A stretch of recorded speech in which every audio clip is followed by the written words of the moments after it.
हरियाणा विधानसभा चुनाव के लिए बीजेपी और कांग्रेस ने अपनी सूची जारी कर दी है। प्रत्याशियों के ऐलान के साथ राज्य में नामांकन की प्रक्रिया भी शुरू हो चुकी है।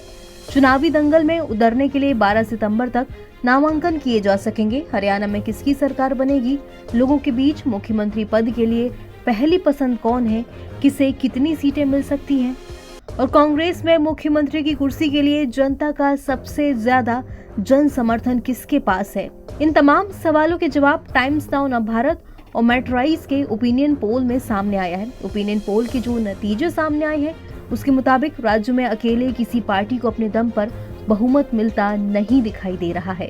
राज्य के मौजूदा मुख्यमंत्री नायब सैनी और पूर्व सीएम भूपेंद्र हुड्डा के बीच सीएम की कुर्सी को लेकर कड़ा मुकाबला है। ओपिनियन पोल में हरियाणा के बाद सीएम पद के लिए आपका पसंदीदा चेहरा कौन है, इसके जवाब में 31% लोगों ने नायब सैनी और 29% लोगों ने भूपेंद्र सिंह हुड्डा को पसंद किया है।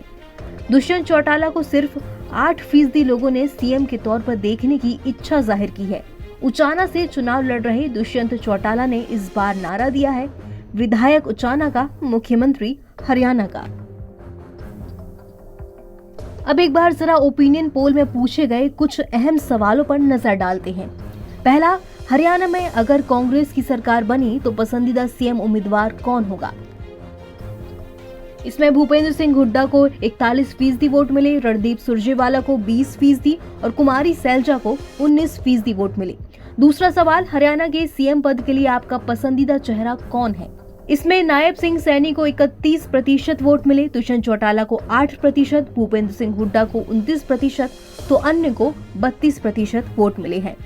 जब लोगों से पूछा गया कि चुनाव में उनके लिए सबसे महत्वपूर्ण मुद्दा क्या है, तो सीएम के चेहरे को उन्होंने 25% वोट दिए, गठबंधन को 15%, किसानों के मुद्दे को 13%, सरकार का कामकाज 12%, रोजगार 9%, पुरानी पेंशन का मुद्दा 11% और अन्य मुद्दों को 15% वोट मिले।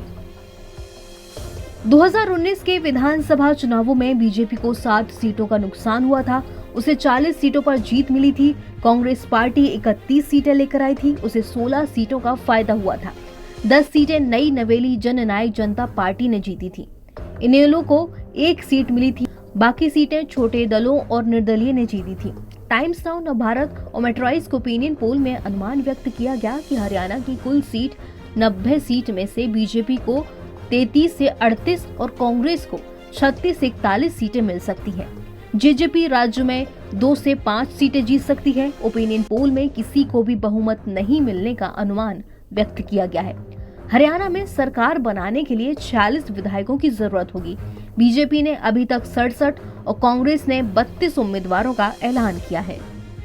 ओपिनियन पोल में कांग्रेस को थोड़ी बढ़त सीटों में सामने आई है, लेकिन ओपिनियन पोल में बीजेपी को 35.6 और कांग्रेस को 32.4% वोट मिलने का अनुमान जताया गया है। जननायक जनता पार्टी यानी कि जेजेपी को 8.8%, अन्य के खाते में 23.2% वोट जाने का अनुमान जताया गया है।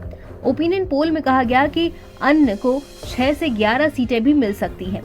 हरियाणा में जेजेपी का आजाद समाज पार्टी के साथ अलायंस है, तो वहीं दूसरे इनेलो ने बहुजन समाज पार्टी से गठबंधन किया है। इसके अलावा हरियाणा विकास पार्टी भी चुनाव लड़ रही है। आम आदमी पार्टी ने भी चुनाव लड़ने का ऐलान कर दिया है।